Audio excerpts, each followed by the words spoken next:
अब देखिए worksheet number 23 के 2 एग्जाम्पल दिए हैं आपको। ये एग्जाम्पल सॉल्व हैं वर्कशीट्स में, फिर भी मैं समझा रही हूँ। उसके बाद आपको कुछ क्वेश्चंस दिए हैं जो आपको खुद करने हैं, और उसके बाद जब आप खुद करके मुझे दिखा देंगे फिर मैं उनका सॉल्यूशंस अपलोड करूँगी, ठीक है।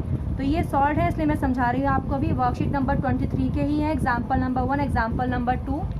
इससे पहले आपने इन एग्जाम्पल से पहले मैंने आपको पाइथागोरस थ्योरम बताई थी। होती क्या है पाइथागोरस थ्योरम?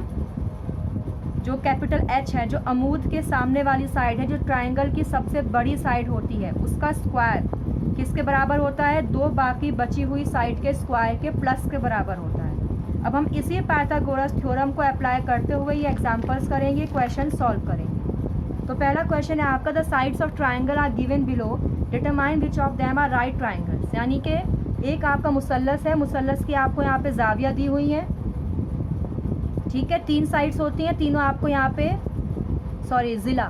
ज़िला दिया है, तीनों आपको यहाँ पे एक मुसल्लस के। और फिर ये कहा है कि हमें ये बताइए, इन 3 ज़िलों का इस्तेमाल करते हुए हमें ये बताइए कि जो आप मुसल्लस बना रहे हैं वो मुसल्लस आपका 90 डिग्री का है, मतलब राइट एंगल ट्राइंगल है, मतलब जाविया कायम जाविया है, ठीक है। हमें ये बताना है इसके अंदर। तो मैं पहला पार्ट यहाँ पे लिख देती हूँ, second as it is same होगा जैसा कि आपका पहला होगा। I am just copying the first part है। पहली साइड आपकी 7 सेंटीमीटर है, दूसरी साइड आपकी 24 सेंटीमीटर है, और तीसरी आपकी 25 सेंटीमीटर है। 3 साइड हैं, ऑब्वियस है मुसल्लस में 3 ज़िले ही होते हैं, 3 साइड ही होंगी, तो 3 ही हमें साइड दी हुई हैं। अब आपको हल्का सा मैं अगर यहाँ पे डायग्राम बना के थोड़ा रिमाइंड कराऊँ आपको मैं, एक राइट एंगल ट्राइंगल होता क्या है।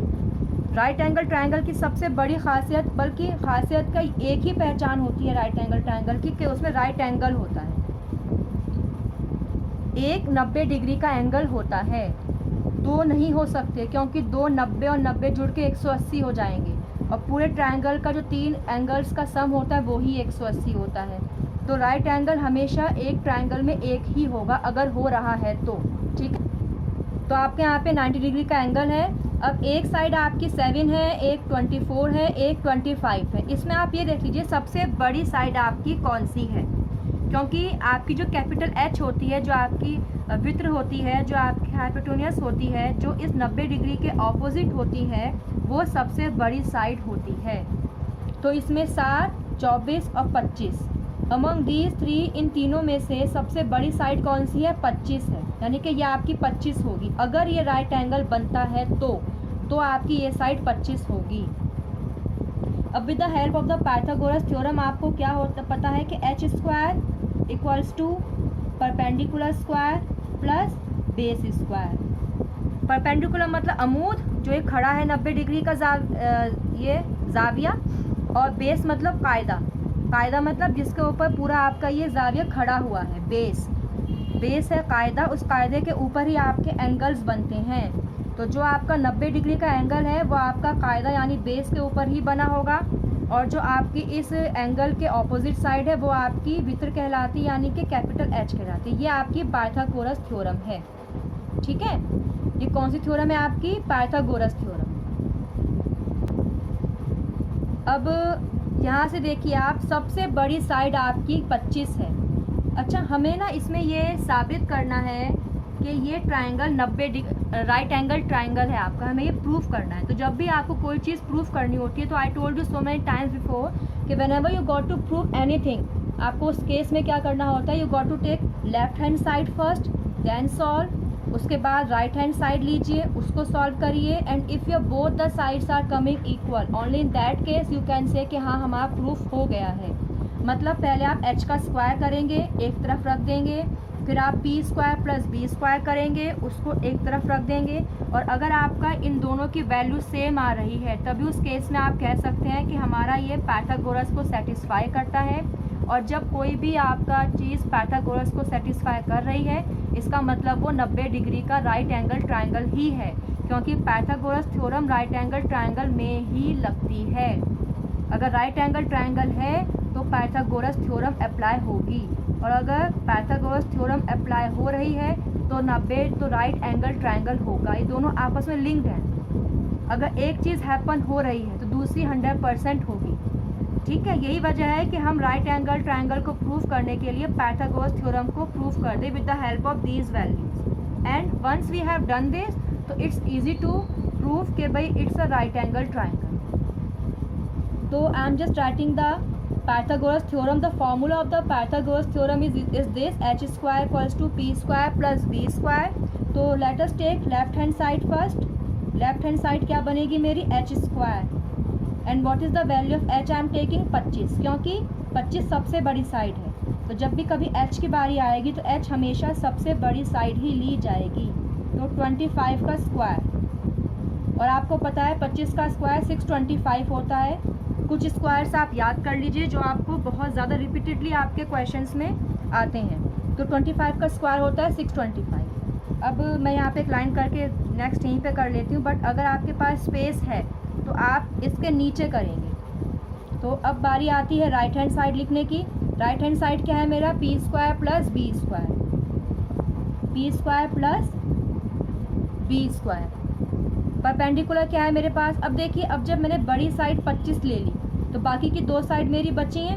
अब इन दोनों में से कोई भी आपकी परपेंडिकुलर हो सकती है, कोई भी बेस हो सकता है। इसमें कभी कोई आप अटकने की कोई कन्फ्यूजन कोई बात नहीं है इसके अंदर, क्योंकि हमें गिवन नहीं है ना। अगर वो कह दे कि भाई 7 बेस है तो हम फिर 7 को बेस ही लेंगे। उसने कुछ भी गिवन नहीं दिया हमें इन तीनों साइड में। हमें नहीं बताया कौन सी बेस है, कौन सी परपेंडिकुलर है, कौन सी आपकी हाइपोटेन्यूस है। हमें कुछ नहीं बताया, सिर्फ 3 साइड हमें दे दी है। तो इसका तो पता हमने ऐसे लगाया कि जो कैपिटल H है, जो आपकी वित्र है, वो सबसे बड़ी होती है। मतलब 25 आपकी वित्र होगी, हमने यहाँ से अंदाज़ा लगा लिया। लेकिन 7 और 24 में हमें अंदाज़ा नहीं लगा सकते हम, इसीलिए आप कुछ भी ले लीजिए वैल्यू। चाहे तो आप 7 को बेस मान लीजिए और 24 को परपेंडिकुलर, चाहे आप 24 को बेस मान लीजिए और 7 को परपेंडिकुलर। आपके आंसर पे कोई फ़र्क नहीं पड़ेगा। क्यों? क्योंकि उसने हमें दिया हुआ नहीं है ना ये वाली बात। ठीक है, उसने हमारे ऊपर छोड़ा है कि हम कुछ भी सपोज कर ले। हम सपोज कर सकते हैं कुछ भी, एक्सेप्ट कि आपको 25 तो कैपिटल H ही लेनी होगी क्योंकि सबसे बड़ी साइड। तो मैं पहले वाले नंबर को परपेंडिकुलर आने के साथ ले लेती हूँ, 7 का स्क्वायर प्लस 24 को मैंने क्या ले लिया आपका b का स्क्वायर। तो 7 7 ज़ा 49। 24 का स्क्वायर मैं यहाँ पे आपको करके दिखा देती हूँ साइड में कैसे होगा 24 का स्क्वायर। 24 को 24 से ही आप ज़र्ब कर देंगे। 4 चौक 16, 6 1 गोज़ अप, 4 दूनी 8 और 1 9, 4 दूनी 8 और 2 दूनी 4 यानी 6, 9 8 17, 5 76 आपका आ गया है। चाहे तो आप इसे याद भी कर लीजिए या फिर आप ऐसे करके भी देख सकते हैं। तो 576 आपका क्या आ गया? 24 का square. Now you are going to add these 2 numbers. 6 और 9 15, 1 गोज़ अप 8, 9 10 11 12, 1 गोज़ अप 625। यानी कि आपका लेफ्ट हैंड साइड भी आपका 625 आया है और ये right hand side also 625। Means both the sides are equal. Now you can say कि left hand side is equals to right hand side. This implies कि आपका यस ये एक राइट एंगल ट्राइंगल है। ठीक है, ये एक कायम जाविया मुसल्लस है। अब similarly you can proceed for this. इसमें देखिए सबसे बड़ी साइड कौन सी है? 3 8 6। तो 8 बड़ी यानी कि 8 को आप H मानेंगे, पहले वाले को P मान लीजिए, दूसरे को आप B मान लीजिए। अब इनको ऐसे पहले H का स्क्वायर करेंगे, कितना आएगा? 8 8 तो 64, यानी आपका जो लेफ्ट हैंड साइड है वो 64 आ रही है। फिर आप इनका स्क्वायर करेंगे, उन्हें प्लस करेंगे, फिर देखेंगे कि क्या आपकी साइड बराबर आ रही है। और अगर ये साइड्स आपकी बराबर है तो ये भी आपका एक राइट एंगल ट्राइंगल होगा, अदरवाइज नहीं होगा। अब ये मुझे सॉल्व करके आप दिखाएंगे। Now come to question number 2।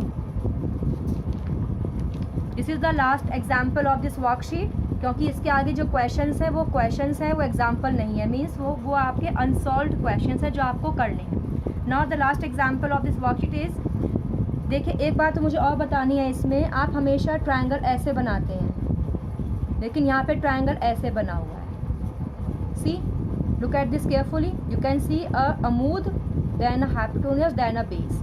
इसका मतलब ये एक राइट एंगल ट्रायंगल की बात हो रही है। आप किसी भी राइट एंगल ट्रायंगल को ऐसे नहीं बनाएंगे, गलत हो जाएगा। Getting my point? ठीक है, तो राइट एंगल ट्रायंगल हमेशा कैसे बनाना है? एक सीधी लाइन जो शो करता है कि 90 डिग्री का है, फिर आपको ऐसे बनाना है। तो ये आपका लिखा है triangle ABC is an isosceles. Isosceles triangle आपको पता है कौन सा होता है, जिसमें दो साइड बराबर होती हैं, वो आपका आइसोसेलेस कहलाता है। आपने पढ़ा हुआ है लास्ट क्लास में, 8th में पढ़ा है आपने, 7th में भी है आपका। तो व्हाट इज़ आइसोसेलेस ट्राइंगल, जिसमें दो साइड आपकी बराबर होती हैं, वो आपका क्या कहलाता है, आइसोसेलेस ट्राइंगल। ठीक है। और राइट एंगल कहाँ पे, C पर है, यानी कि ये आपका डायग्राम है। आपको प्रूफ करना है AB square equals to twice of AC square, ये आपको प्रूफ करना है। अब देखिए, जब भी कभी राइट एंगल की बात आएगी आपको एकदम दिमाग में पाइथागोरस थ्योरम ही आनी चाहिए, क्योंकि राइट एंगल ट्रायंगल में पाइथागोरस थ्योरम ही लगती है। ठीक है। तो यहाँ पे पाइथागोरस थ्योरम मैं लगाऊंगी अगर, तो H square equals to perpendicular square plus base square. और enclose the formula in a box always. I am plotting a box here to enclose this formula. This formula comes from Pythagoras theorem that applies only in right angle triangle, जो सिर्फ right angle triangle में ही लगती है। अब H क्या है, यहाँ पे AB है, मैं यहाँ पे नेमिंग दे दूँ AB स्क्वायर। P क्या है, यहाँ पे परपेंडिकुलर AC है, AC स्क्वायर प्लस बेस क्या यहाँ पे CB है, CB स्क्वायर। ये आपका पाइथागोरस थ्योरम से आ गया है।